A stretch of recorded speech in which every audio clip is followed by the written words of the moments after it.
जय जय राधा वल्लभ गुरु हरिवंश गुरु वृंदावन गुरु बन जय जय राधा वल्लभ श्री हरिवंश।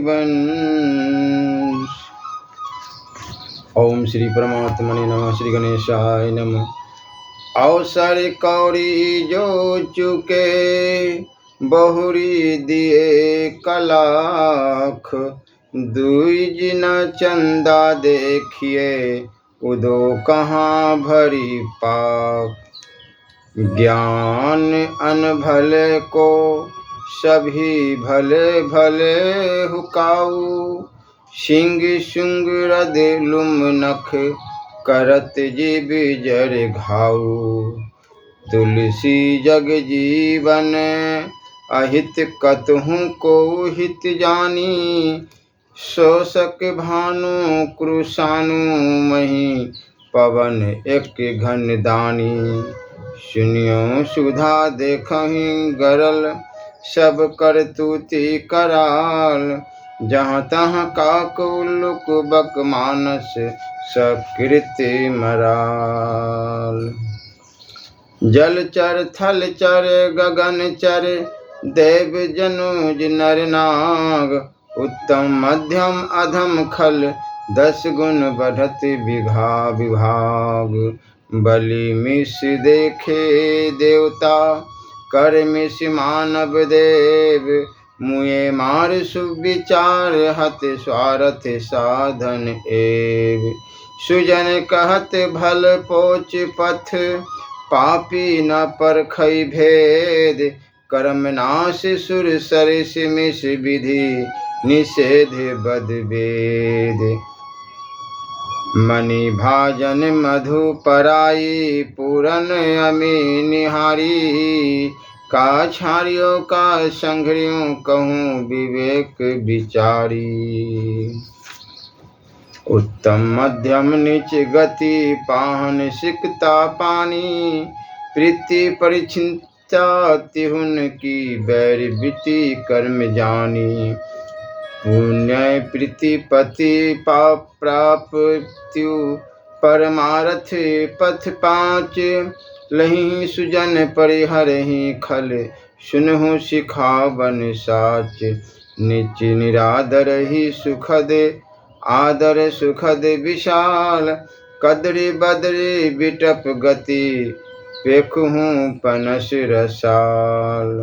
तुलसी अपनो आचरण भलो न लागत कासु, तेहि न बसात जो खात नित्य लह सुनहु को बासु। बाबा तुलसीदास जी कहते हैं कि अपना आचरण किसको अच्छा नहीं लगता। जो नित्य लहसुन खाता है उसको लहसुन की दुर्गंध नहीं मालूम होती है। अव्यक्त महत्त्व अहंकार मन और विषयों की काल संख्या का एवं सृष्टि का वर्णन तथा इंद्रियों में मन की प्रधानता बताई जाती है। याज्ञवल्क्य जी कहते हैं, नरश्रेष्ठ अब तुम मुझसे अव्यक्त की काल संख्या सुन। 10,000 कल्पों का महायुगों का इस अव्यक्त का एक दिन बताया जाता है। नरेश्वर, उसकी रात्रि भी उतनी ही बड़ी होती है।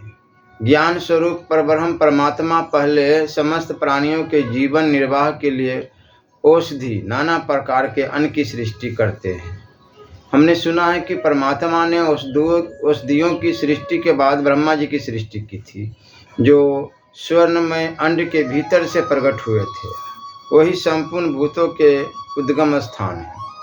वह महामुनि प्रजापति ब्रह्मा उस स्वर्णमय अंड के भीतर 1 वर्ष तक निवास करके उसे बाहर निकाल आए। फिर उन्होंने संपूर्ण पृथ्वी आकाश और ऊर्ध्वलोक स्वर्ग की सृष्टि के लिए विचार आरंभ किया। राजन शक्तिशाली ब्रह्मा जी ने उस अंड के दोनों टुकड़ों के एवं स्वर्ग एवं भूतल के मध्य भाग में आकाश की सृष्टि की। यह बात वेदों में कही गई है। वेदों और वेदांगों के प्रांगत विधान ब्रह्मा जी की भी काल संख्या का विचार करते हुए कहते हैं कि 10,000 कल्पों में से 1/4 कम कर देने पर जितना शेष रहता है उतना ही ब्रह्मा जी के एक दिन का मान है, अर्थात 7,500 कल्पों का उनका एक दिन होता है।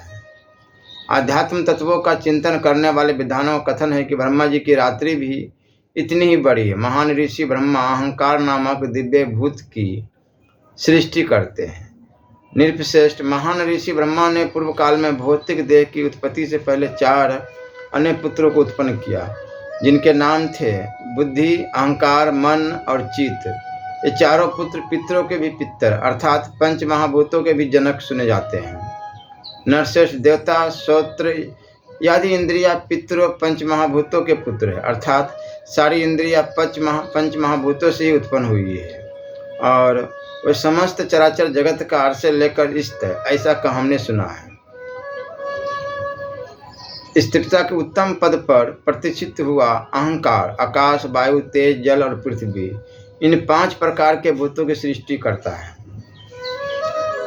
इस तृतीय भौतिक सर्ग की सृष्टि करने वाले अहंकार की रात्रि 5,000 कल्पों की होती है, उसका दिन भी उतना ही बड़ा बताया जाता है। राजेंद्र, आकाश आदि 5 महाभूतों में कर्म, शब्द, स्पर्श, रूप, रस और गंध ये विशेष गुण हैं।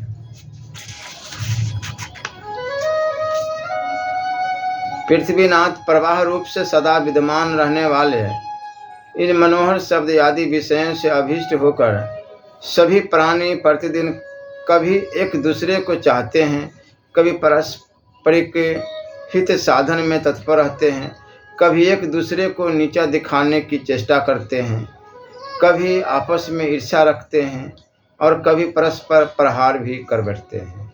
ऐसे विषयासक्त प्राणी तीर्घ योनियों में प्रवेश करके इसी संसार में चक्कर काटते रहते हैं। इन शब्दादि विषयों का एक दिन 3,000 कल्पों का बताया जाता है। नरेश्वर, इनकी रात भी इतनी ही बड़ी है, मन के भी दिन रात का परिणाम इतना ही है। राजेंद्र, मन इंद्रियों का संचालित होकर सब विषयों की ओर आता है। इंद्रियां उन विषयों को नहीं देखती, मन ही उन्हें निरंतर देखता है। आँख मन के सहयोग से ही रूप का दर्शन करती है, अपनी शक्ति का नहीं। जिस समय मन व्यंग रहता है उस समय आँख देखती हुई भी नहीं देख पाती। लोग भ्रमवश ही ऐसा कहते हैं कि संपूर्ण इंद्रियां विषयों को प्रत्यक्ष करती है, किंतु इंद्रियां कुछ नहीं देखती, केवल मन ही देखता है। राजन, मन विषयों से उपरत हो जाए तो इंद्रियां भी विषयों से निवृत्त हो जाती है, परंतु इंद्रियों के उपरत होने पर मन में उपरति नहीं आती। इस प्रकार यह निश्चय करना चाहिए कि संपूर्ण इंद्रियों में मन ही प्रधान है। मन को संपूर्ण इंद्रियों का स्वामी कहा जाता है। महायशस्वी नरेश, जगत के समस्त प्राणी इस मन का ही आश्रय लेते हैं। राजन, अब मेरे द्वारा क्रमश बताई हुई तत्वों को संपूर्ण संख्या, काल संख्या तथा तत्वों के संहार की वार्ता सुनो। यथा संहरते जंतुन संसर्ज्य च पुनः पुनः अनादिनिधनो ब्रह्मा निशाक्षतम च यादि और अंत से रहित नित्य अक्षर स्वरूप ब्रह्मा जी जिस प्रकार बारंबार प्राणियों की सृष्टि और संहार करते हैं यह बता रहा हूँ, ध्यान देकर सुनो। भगवान ब्रह्मा जी जब देखते हैं कि मेरे दिन का अंत हो गया तब उनके मन में रात को शयन करने की इच्छा होती है, इसलिए वे अहंकार के अभिमानी देवता रुद्र को संहार के लिए प्रेरित करते हैं। उस समय वे रुद्रदेव ब्रह्मा जी से प्रेरित होकर प्रचंड सूर्य का रूप धारण करते हैं और अपने को 12 रूपों में अव्यक्त करके अग्नि के समान प्रज्वलित हो उठते हैं। गोपाल नरेश्वर, फिर वे अपने तेज से जरायुज, अंडज, स्वदज और उदिभज इन 4 प्रकार के प्राणियों से भरे हुए संपूर्ण जगत को शीघ्र ही भस्म कर डालते हैं।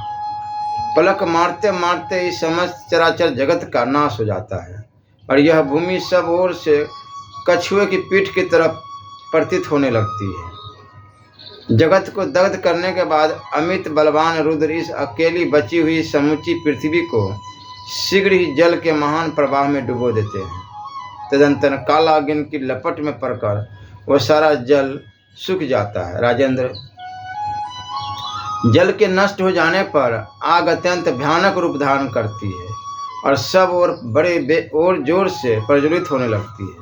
संपूर्ण भूतों को गर्मी पहुंचाने वाली तथा अत्यंत प्रबल वेग से जलती हुई उस 7 ज्वालाओं से युक्त आग को बलवान वायुदेव अपने 8 रूपों में प्रकट होकर निगल जाते हैं और ऊपर नीचे तथा बीच में सब ओर प्रवाहित होने लगते हैं। तदंतर आकाश उस अत्यंत प्रबल एवं भयंकर वायु को स्वयं ही ग्रस्त रहता है। फिर गर्जन तर्जन करने वाले उस आकाश को उससे भी अधिक शक्तिशाली मन अपना ग्रास बना लेता है। कर्मश भूतात्मा और प्रजापति स्वरूप अहंकार मन को अपने में लीन कर लेता है। तत्पश्चात भूत भविष्य और वर्तमान का ज्ञाता बुद्धि स्वरूप महतत्व अहंकार को अपना ग्रास बना लेता है। इसके बाद जिनके सब और हाथ पैर है, सब और नेत्र मस्तक और मुख है, सब और कान है तथा जो जगत में सबको व्याप्त करके स्थित, जो संपूर्ण भूतों के हृदय में अंगूठा पर्व के बराबर आकार धारण करके विराजमान है, अनिमा लघिमा और प्राप्ति आदि ऐश्वर्य जिनके अधीन है, जो सबके नियंता ज्योति स्वरूप अविनाशी कल्याण में प्रजा के स्वामी अनंत महानात्मा और सर्वेश्वर है। वह परब्रह्म परमात्मा उस अनुपम विश्वरूप बुद्धि तत्व को अपने में लीन कर लेते हैं। तदंतर हरास और बुद्धि से रहित अविनाशी और निर्विकार सर्वस्वरूप परब्रह्म ही शेष रह जाता है। उसी ने भूत भविष्य और वर्तमान की सृष्टि करने वाले निष्पाप ब्रह्मा की भी सृष्टि की है। राजेंद्र, इस प्रकार मैंने तुम्हारे समक्ष संहार कर्म का यथारूप से वर्णन किया है। अब तुम अध्यात्म अधिभूत और अधिदेव का वर्णन सुनो।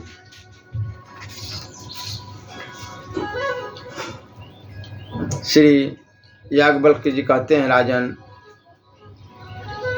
तत्वदर्शी ब्राह्मणों का कथन है कि दोनों पैर अध्यात्म है, गंतव्य स्थान अधिभूत है और विष्णु अधिदेवत है। तत्वार्थदर्शी विधान गुद्दा को अध्यात्म कहते हैं, मल त्याग अधिभूत है और मित्र अधिदेवत है। योग मत का प्रदर्शन करने वाले जैसा कहते हैं, उसके अनुसार उपस्थ अध्यात्म है, मैथुन जनित आनंद अधिभूत है और प्रजापति अधिदेवत है। सांख्यदर्शी विधानों के कथानुसार दोनों हाथ अध्यात्म है, कर्तव्य अधिभूत है और इंद्र अधिदेवत है। वेदार्थ पर विचार करने वाले विधान जैसा कहते हैं, उसके अनुसार वाक अध्यात्म है, वक्तव्य अधिभूत है और अग्नि अधिदेवत है। वेददर्शी विधान जैसा बताते हैं, उसके अनुसार नेत्र अध्यात्म है, रूप अधिभूत है और सूर्य अधिदेवत है। वैदिक सिद्धांत का ज्ञान रखने वाले विधान पुरुष कहते हैं कि श्रोत्र अध्यात्म है, शब्द अधिभूत है और दिशाएं अधिदेवत है। वेद के अनुसार दृष्टि रखने वाले विधानों का कथन है कि जिह्वा अध्यात्म है, रस अधिभूत है और जल अधिदेवत है। वैदिक मत के अनुसार यथार्थ तत्व का ज्ञान रखने वाले विधान कहते हैं कि नासिका अध्यात्म है, गंध अधिभूत है और पृथ्वी अधिदेवत है। तत्व ज्ञान में कुशल पुरुषों का कथन है कि त्वचा अध्यात्म है, स्पर्श अधिभूत है और वायु अधिदेवत है। शास्त्र ज्ञान निपुण विधान कहते हैं कि मन अध्यात्म है, मंतव्य अधिभूत है और चंद्रमा अधिदेवता है। तत्वदर्शी पुरुषों का कथन है कि अहंकार अध्यात्म है, अभिमान अधिभूत है और रुद्र अधिदेवता है।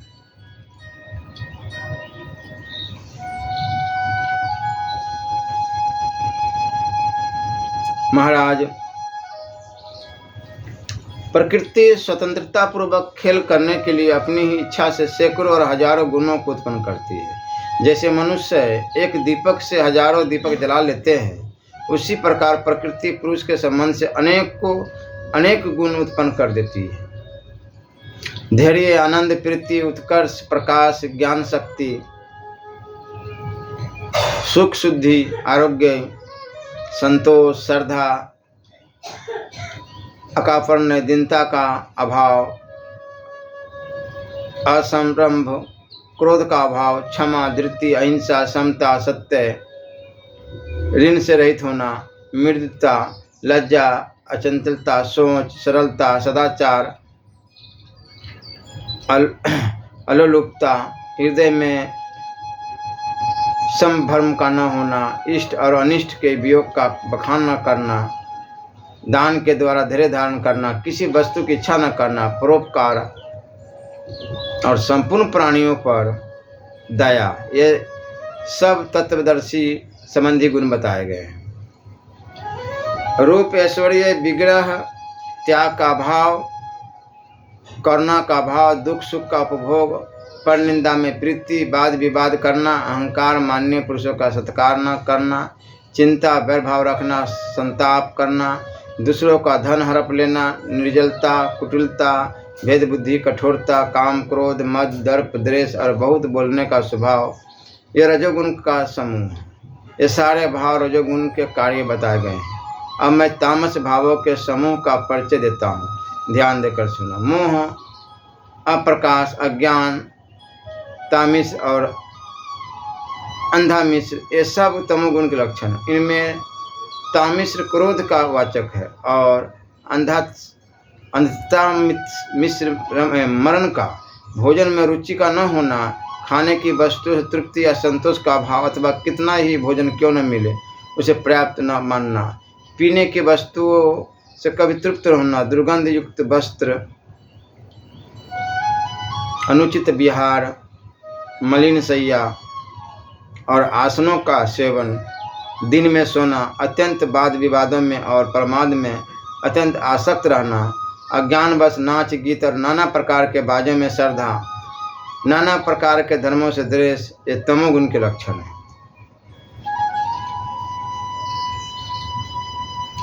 पुरुष प्रबल, सत्व, रज और तम, ये तीन प्रकृति के गुण हैं जो संपूर्ण जगत में सदा विद्यमान रहते हैं, कभी उससे अलग नहीं होते। यह ऐश्वर्यशालिनी प्रकृति अपने ही प्रभाव से जीव को सैकड़ों, हजारों, लाखों और करोड़ों रूपों में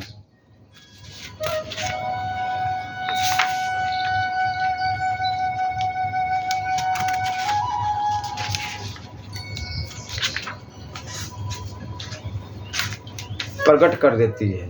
आध्यात्म शास्त्र का चिंतन करने वाले विधान कहते हैं कि सात्विक पुरुष को उत्तम रजोगुण की गुण को मध्यम और तमोगुण को अधम स्थान की प्राप्ति होती है।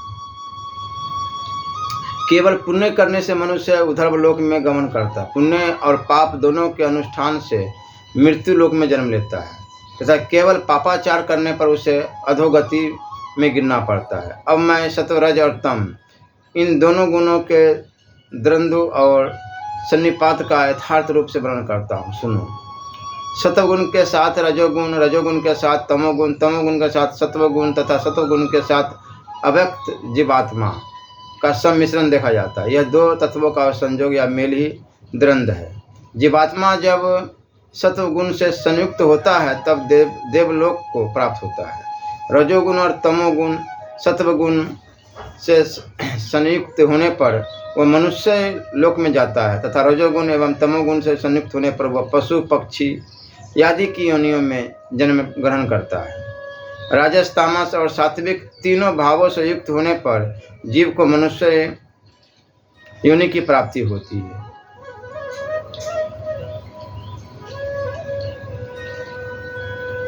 राजस, तामस और सात्विक तीनों भावों से युक्त होने पर जीव को मनुष्य योनि की प्राप्ति होती है जो पुण्य और पाप दोनों से रहित है। उन महात्मा पुरुषों के लिए सनातन, अविकारी, अक्षय और अमृत पद की प्राप्ति बताई गई है। जहाँ किसी प्रकार का कष्ट नहीं है, जहाँ से कभी पतन नहीं होता है, जो इंद्रियातीत है, जहाँ बंधन में डालने वाला कोई कारण नहीं है तथा जो जन्म, मृत्यु और अज्ञान का विनाश करने वाला, वह श्रेष्ठ स्थान परम पद ज्ञानियों को भी प्राप्त हो सकता है। नरेश्वर, तुमने जो अव्यक्त प्रकृति में स्थित परम तत्व के विषय में मुझसे प्रश्न किया था, उसके उत्तर में यह निवेदन है कि यह परम तत्व प्रकृति शरीर में स्थित होने से प्रकृति स्थित कहलाता है। पृथ्वीनाथ, प्रकृति अचेतन मानी गई है। इस परम तत्व का अधिष्ठित होकर ही वह सृष्टि एवं संहार करती है। श्री जनक जी ने पूछा, महामते, प्रकृति और पुरुष दोनों आदि अंत से रहित, मूर्तिहीन और अचल है। दोनों अपने अपने गुण में स्थिर रहने वाले और दोनों ही निर्गुण हैं। मुनिश्रेष्ठ, वे दोनों ही बुद्धि अगोचर है। फिर इन दोनों में से एक प्रकृति को आपने अचेतन क्यों बताया है तथा दूसरे को चेतन एवं क्षेत्र कैसे कहा है? विप्रवर, आप पूर्ण रूप से मोक्ष धर्म का सेवन करते हैं, इसलिए आप ही के मुँह से मैं संपूर्ण मोक्ष धर्म का यथावत रूप से श्रवण करना चाहता हूँ। आप पुरुष के अस्तित्व, केवल तत्व और प्रकृति से पृथक सत्ता का स्पष्टीकरण कीजिए और देह का आश्रय ग्रहण करने वाले जो देवता है उनका तत्व भी मुझे समझाइए। तथा मरने वाले जीव के प्राणों का जब उत्क्रमण होता है उस समय उसे समयानुसार किस स्थान की प्राप्ति है, इस पर भी प्रकाश डालिए। साधु शिरोमणि, साथ ही पृथक पृथक सांख्य और योग के ज्ञान का भी मृत्यु सूचक लक्षणों का यथार्थ रूप से वर्णन कीजिए, क्योंकि ये सारी बातें आपको हाथ पर रखे हुए आंवले के समान ज्ञात है।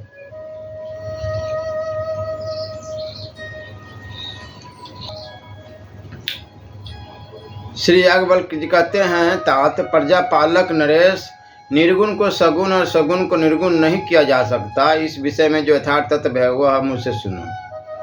तत्वदर्शी महात्मा मुनि कहते हैं कि जिसका गुणों के साथ संपर्क है वह गुणवान है, तथा जो गुणों के संसर्ग से रहित है वह निर्गुण कहलाता है। अव्यक्त प्रकृति स्वभाव से गुणवती है, वह गुणों का कभी उल्लंघन नहीं कर सकती है, क्यों उन्हीं को उपयोग में लाती है और स्वभाव से ही ज्ञान रहित है। प्रकृति को किसी वस्तु का ज्ञान नहीं होता। इसके विपरीत पुरुष स्वभाव से ही ज्ञानी है।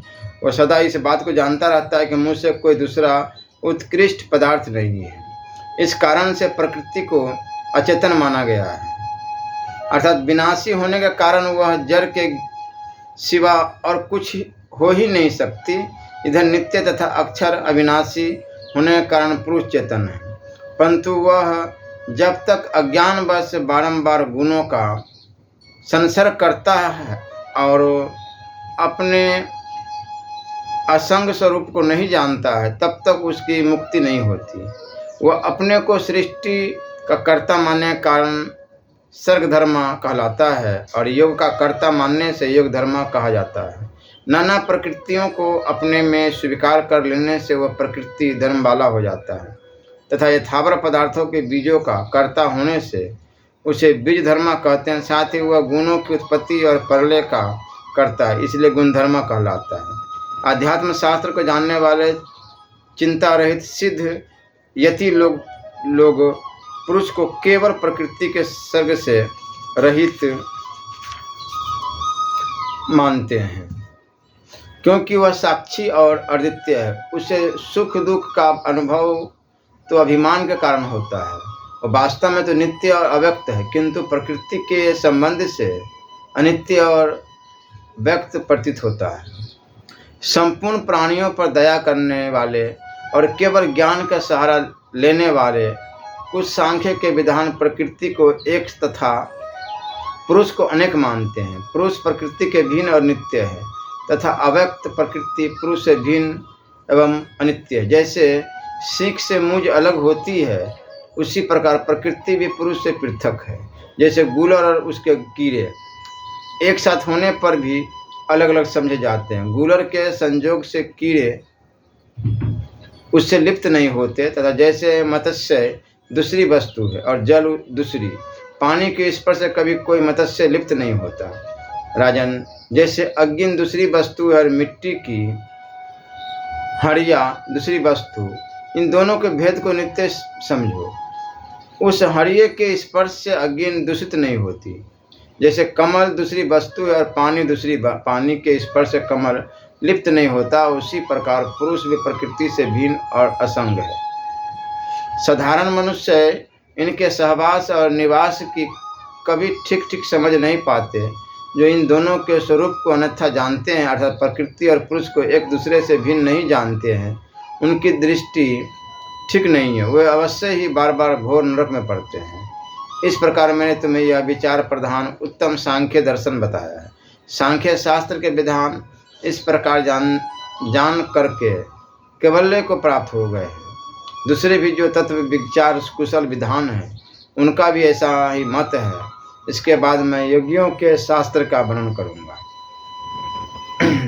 श्री राधा वल्लभ लाल की जय।